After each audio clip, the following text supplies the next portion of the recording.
దేవుడు మోషే చనిపోయిన తర్వాత యెహోషువని నాయకుడిగా ఎన్నుకున్నాడు.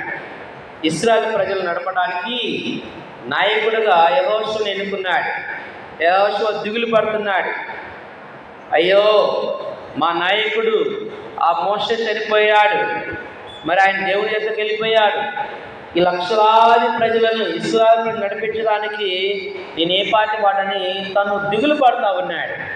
అప్పుడు దేవుడు వాగ్దానం ఏమంటున్నాడు?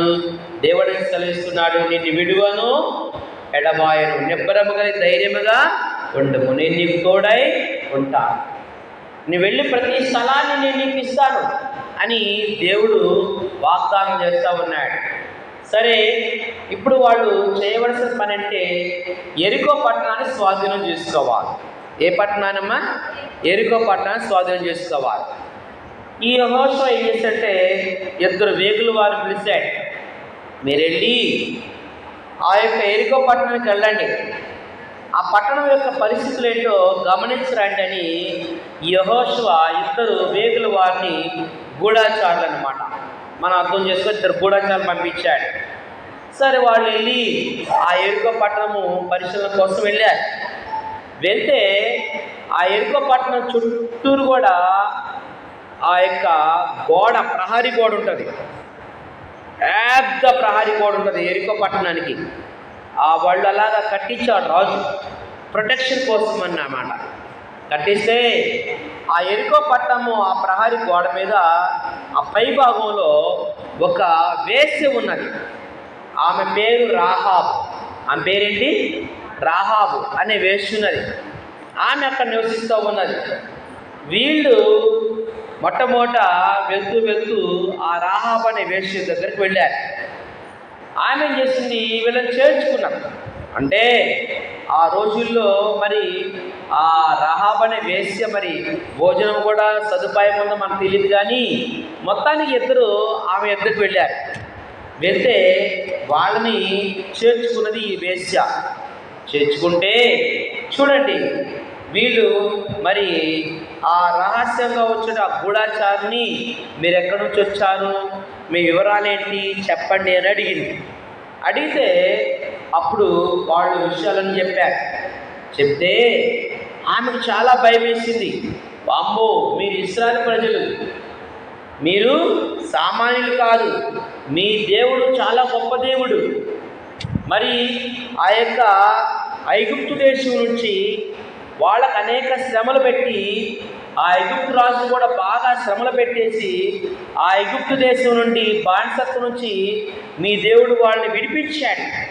ఆ విషయాలు మాకు తెలిసినప్పుడు మేము చాలా, మీ దేవుడి గురించి తెలిసినప్పుడు మేము ఎంతో భయపడ్డాం. అంతేకాకుండా ఆ ఎర్ర సముద్రాన్ని దేవుడు ఏం చేశాడు? 2 పాయలుగా చీల్చివేశాడు. మీరు ఆరిన నేల మీద నడిచాడు. మీ దేవుడు ఆకాశమందు దేవుడే, భూమి మీద కూడా దేవుడే. మీ దేవుడు చాలా గొప్ప దేవుడు. యెహోవా దేవుడు చాలా గొప్ప దేవుడు. దేవుడి స్తోత్రం చెప్పండి, హల్లెలూయా. ఆయన చాలా గొప్ప దేవుడు. మీ దేవుని గురించి మేము విన్నాం. మా గుండెలు ఎలాగా ఆ విషయాలు మాకు తెలుస్తున్నప్పుడు ఎంతో మేము భయపడిపోయాం. కాబట్టి మీరు ఈ దేశాన్ని, ఈ పట్టణాన్ని మీరు ఆక్రమించుకోబోతున్నారు, ఈ పట్టణాన్ని మీరు స్వాధీనం చేసుకోబోతున్నారు అని మాట్లాడుతూ ఉన్నది ఆ రాహాబు అనే వేశ్య. ఎవరితో? ఆ యొక్క 2 వేగుల వారితో మాట్లాడుతున్నది. చూడండి, కాబట్టి మనము మన జీవితాల్లో, మన హృదయంలో యేసయ్యను మనం చేర్చుకోవాలి.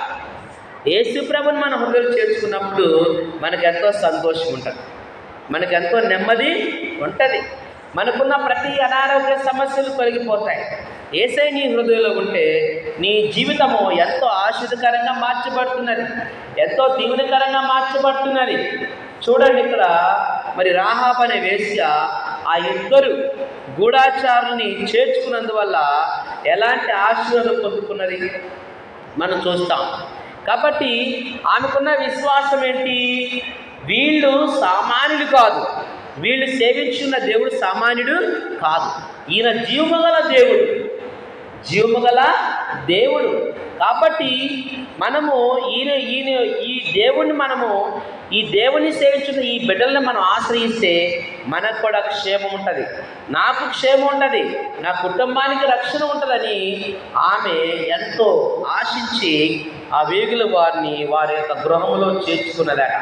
దేవుడి స్తోత్రం చెప్పండి, హల్లెలూయా. కాబట్టి మన జీవితంలో, మన హృదయంలో ఎవరు చేర్చుకోవాలి? యేసయ్యని చేర్చుకోవాలి. చూడండి, అలాగా చేర్చుకున్నప్పుడు పాత జీవితం అంతా తొలగిపోతున్నది, క్రొత్త జీవితం మనకు లభిస్తున్నది. ఒకసారి ఇంగ్లాండ్ దేశంలో జోసెఫ్ లాంటి అంత యవనస్తుడు అనుకుందాం, ఆయన ఏం చేశారంటే వాళ్ళ ఫ్రెండ్స్ అందరికీ, బంధువులందరికీ టెలిగ్రామ్ పంపించాడు. ఏమని టెలిగ్రామ్ పంపించాడు? జోసెఫ్ చనిపోయాడు, జోసెఫ్ చనిపోయాడు. ఇదేంట్రా, నిన్నటిదా బాగానే ఉంటున్నాడుగా, ఏమైంది అనుకుంటే మీరందరూ రావాలి, ఆయన యొక్క కార్యక్రమానికి మీరందరూ రావాలంటే బంధువులు, స్నేహితులు, అక్కడ ఉన్న వాళ్ళందరూ కూడా వచ్చారు. ఈయనేం చేశాడంటే ఈ యొక్క యవనస్తుడు ఒక శవపేటగా తయారు చేశాడు. శవపేట తెలుసు కదా, చనిపోతే ఆ శవపేటకు ఉన్నది. బంధువులు, స్నేహితులు అందరూ వచ్చారు. వచ్చి చూస్తే జోసెఫ్ ఎదురుగున్నాడు, శవపేటకి ఎంటీగా కనిపిస్తున్నది. ఇదేంటా, నువ్వేంటి ఇలాగా చేసావు? నువ్వేం అక్కడ ఎదురుగా నిలబడ్డావు, చనిపోయామని టెలిగ్రామ్ పంపించావు, చూస్తే ఆ బాక్స్ ఎంటీగా కనిపిస్తున్నది ఏంటనంటే ఆ బాక్స్ ఓపెన్ చేశాడు. ఓపెన్ చేస్తే దానిలో సిగరెట్ పెట్టెలు, బ్రాండీ సీసాలు, విస్కీ, రకరకాల ఆయనకి ఎలాంటి హ్యాబిట్స్ ఉన్నాయో బ్యాడ్ హ్యాబిట్స్ అన్నీ కూడా అందులో వేశాడు. అప్పుడు ఆ యవనస్తుడైనటువంటి జోసెఫ్ లాంటి వ్యక్తి అన్నాడు, ఇది పాత జోసెఫ్, పాత జోసెఫ్ చనిపోయాడు, ఇప్పుడు మీ ఎదురు నిలబడుతున్నది కొత్త జోసెఫ్, క్రీస్తునందు నూతన సృష్టి, పాతవి గతించను, ఇదిగో సమస్తము కృతవాయను. పాతవాడు ఆయన చనిపోయాడు, ఇప్పుడు యేసయ్య నమ్ముకున్న తర్వాత నేను క్రొత్తగా జన్మించానన్నాడట. దేవుని స్తోత్రం చెప్పండి, హల్లెలూయా. ఈమె జీవితం కూడా అలాగే ఉన్నది. ఎవరు? రాహాబు అనేటువంటి వేశ్య. ఎప్పుడైతే ఆ వేగులు వారు చేసుకుందో ఆమెలో ఆ రక్షణ, ఆ పశ్చాత్తాపం వస్తున్నది. అమ్మో, వీళ్ళు సేవించిన దేవుడు సామాన్యమైన దేవుడు కాదు. ఆకాశానికి దేవుడే, భూలోకానికి దేవుడే, ఈ సృష్టి అంతా కూడా ఆయనే చేశాడని ఆ యొక్క వేశ్య వాళ్ళిద్దరు కూడా తన గృహంలో చేర్చుకొని దేవుని నామాన్ని ఘనపరిచినది. చూడండి, వాక్యంలో మనం చూద్దాము. ఇక్కడ యెహోషువ 2వ అధ్యాయము 9వ వచనంలో చివరి, యెహోవా ఈ దేశం మీకు ఇచ్చున్నాడనియు, మీ వల్ల మాకు భయం పుట్టుననియు, మీ భయం వల్ల ఈ దేశ నివాసులందరికీ ధైర్యము చెడుననియు నేను ఎరుగుదును. మీరు ఐగుప్తు దేశం నుండి వచ్చినప్పుడు మీ ఎదుట యెహోవా ఎర్ర సముద్రము నీరును ఎలాగ ఆరిపోజేసినో, యోర్దాను తీరమునున్న అమోరీయుల ఇద్దరు రాజులైన సీహోనుకును ఓగుకును మీరేమి చేసిరో, అనగా మీరు వారిని ఎలాగ నిర్మూలం చేసిరో ఆ సంగతి మేము వింటిమి. మేము విన్నప్పుడు మా గుండెలు కరిగిపోయాను. మీ దేవుడైన యెహోవా పైన ఆకాశమందును క్రింద భూమి అందును దేవుడే. మీ ఎదుట ఎట్టి మనుషుల ధైర్యము చాలదు. దేవుని స్తోత్రం చెప్పండి, హల్లెలూయా. ఎలాంటి సాక్ష్యం చెబుతున్నది? యేసయ్య మన హృదయంలో ఉంటే మనం కూడా అలా